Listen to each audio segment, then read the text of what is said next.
Hello বন্ধুরা, কেমন আছো তোমরা সবাই? আশা করি সবাই বেশ ভালো আছো। আমি FM আবির তোমাদের সবাইকে স্বাগত জানাচ্ছি গো জি8-এ।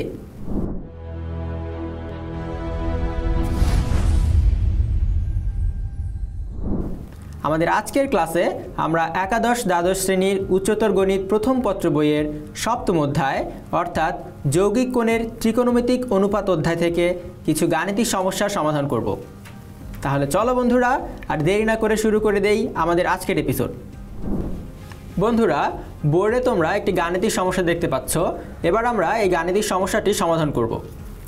এই গাণিতিক সমস্যাটিও একটি প্রমাণ সম্পর্কিত সমস্যা। আমাদেরকে প্রমাণ করতে হবে বাম পক্ষ সমান ডান পক্ষ। বাম পক্ষে আছে sine alpha minus beta by 2 এবং ডান পক্ষে আছে plus minus half into square root 4 minus a square minus B square. আমাদের কিছু জিনিসের ভ্যালু দেওয়া আছে এখানে, তোমরা দেখতে পাচ্ছ। এ সমান বলা হচ্ছে sine alpha plus sine beta এবং বি সমান বলা আছে cos alpha plus cos beta. তাহলে আমরা শুরুতেই যে জিনিসগুলো দেওয়া আছে সেখান থেকে আমাদের ক্যালকুলেশনটি শুরু করি। আমাদের কাছে দেওয়া আছে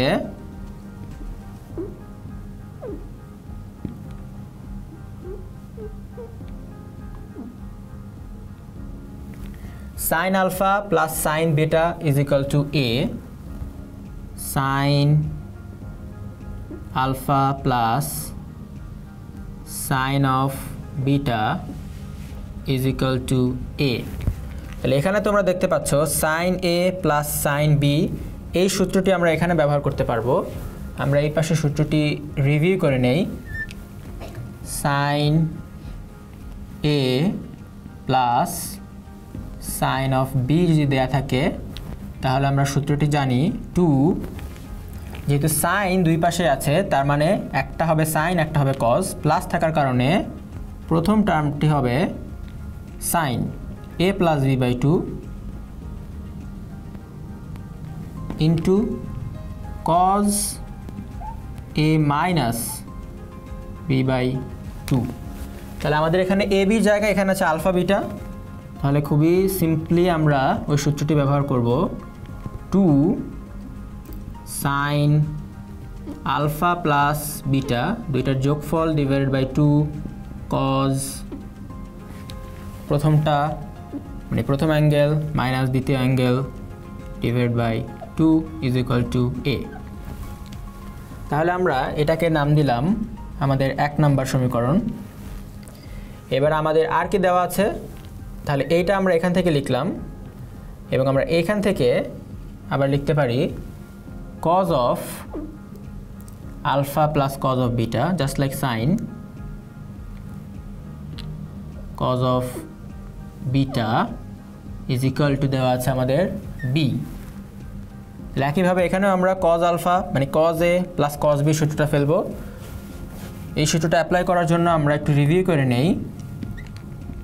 আমাদের cos a, অথবা আমরা আসলে cd দিয়ে এই সূত্রগুলো পড়েছিলাম, আমরা চাইলে ab দিয়েও রিপ্লেস করতে পারি।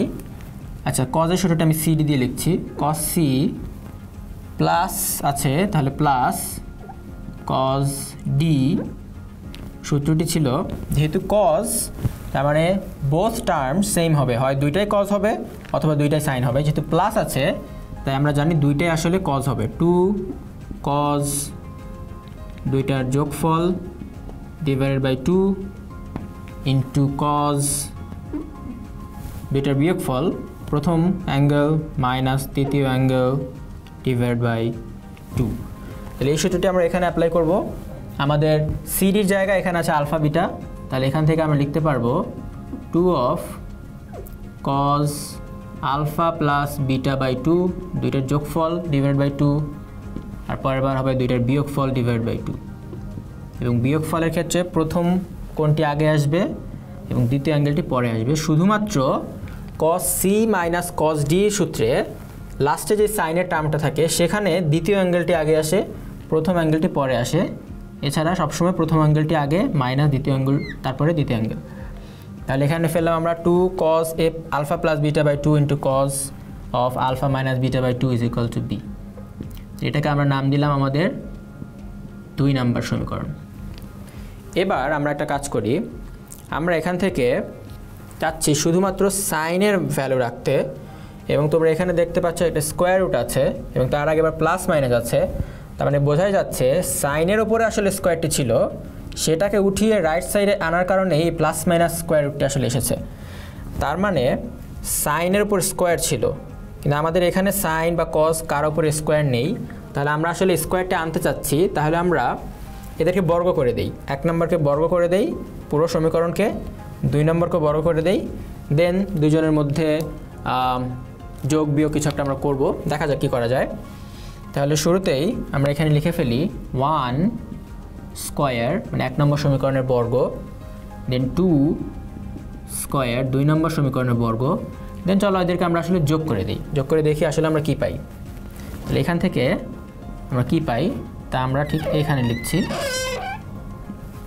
তাহলে আমরা 1 নম্বরকে যদি স্কোয়ার করি, এ পাশে আছে 2 স্কোয়ার করলে হয়ে যাবে 4, sine alpha plus B by 2 হয়ে যাবে sine square alpha plus beta by 2,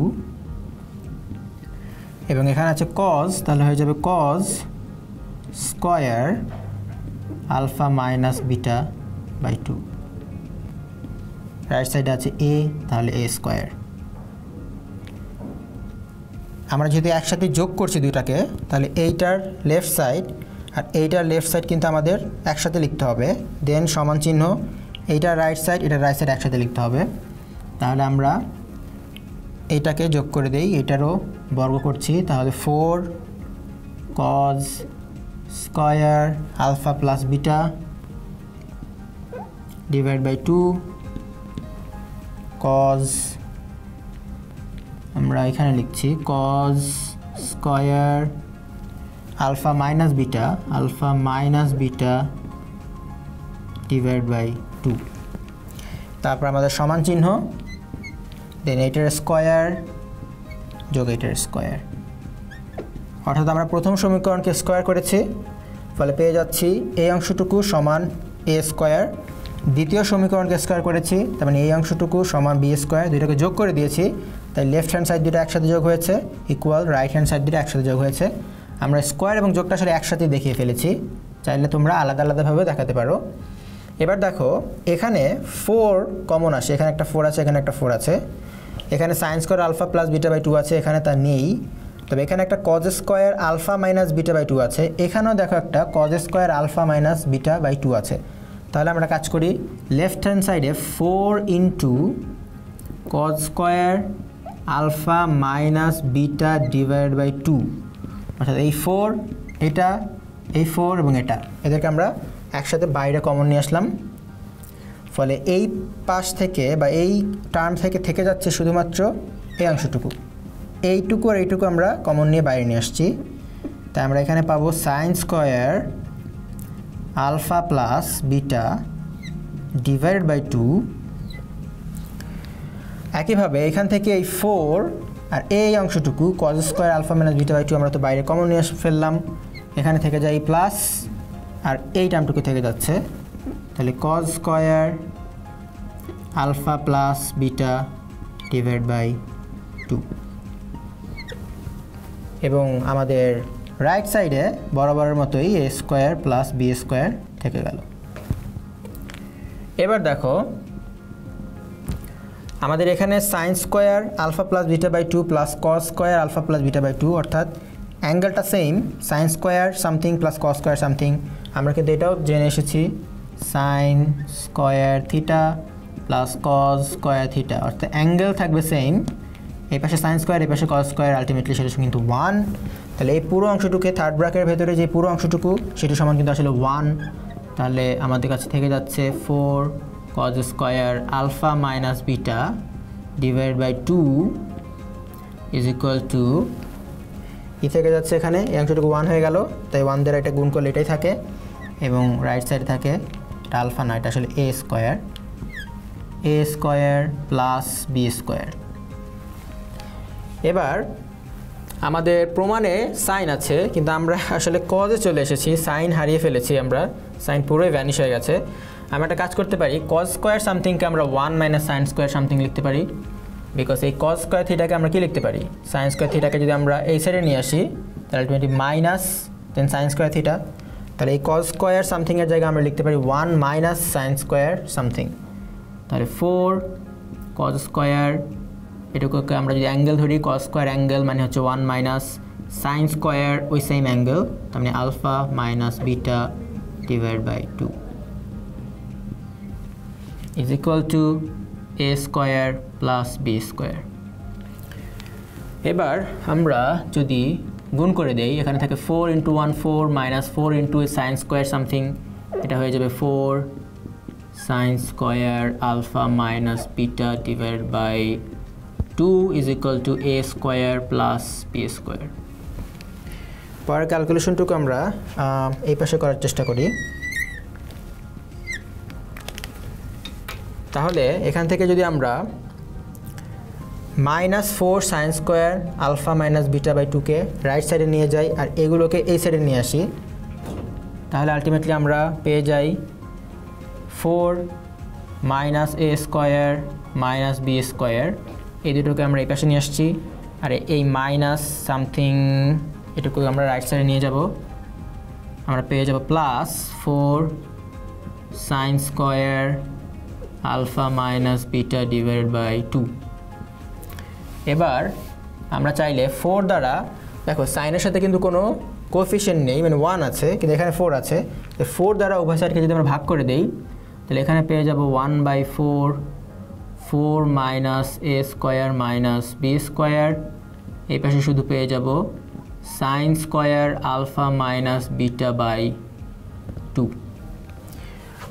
sine square alpha minus beta by 2, কিন্তু এখানে আছে শুধু সাইন, তার মানে আমি যেটা বলেছিলাম তোমাদের শুরুতেই, এখানে আসলে সাইনের উপর স্কোয়ার আসার কথা, যেটা উঠিয়ে ফেলার কারণে রাইট সাইডে প্লাস মাইনাস স্কোয়ার উঠে আসছে।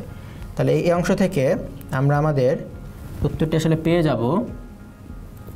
আমরা এই স্কোয়ারকে এই পাশে নিয়ে আসলে বা স্কোয়ার উঠানোর জন্য আমরা এই পাশে লিখতে পারি plus minus square root 1/4 4 minus a square minus B square is equal to sine alpha minus beta by 2। Ultimately final আনসারটি আমরা এখানে লিখছি। আমরা এই অংশটিকে বাম পাশে লিখি, sine of alpha minus beta, 2কে বাইরে আমরা চাইলে হাফ আকারে লিখতে পারি, ইজ ইকুয়াল টু, এখানে 4কে স্কোয়ার রুট করলে আসলে হয়ে যায় 2 নিচে, তার মানে হাফ, আর এই অংশের উপর স্কোয়ার রুট থেকে যাচ্ছে 4 minus a square minus B square. এই জিনিসটা আমাদের প্রমাণ করতে বলা হয়েছিল, তাহলে আমরা লিখে দিচ্ছি প্রুভড। বন্ধুরা, আশা করি তোমরা এই গাণিতিক সমস্যার সমাধানটিও খুব ভালোভাবে বুঝতে পেরেছো। বন্ধুরা, আশা করি আমাদের আজকের এপিসোডটি তোমরা খুব ভালোভাবে বুঝতে পেরেছো। পরবর্তী এপিসোডে নতুন কিছু নিয়ে তোমাদের সামনে হাজির হব। সে পর্যন্ত ভালো থেকো, সুস্থ থেকো এবং অবশ্যই গো জি8 এর সাথী থেকো।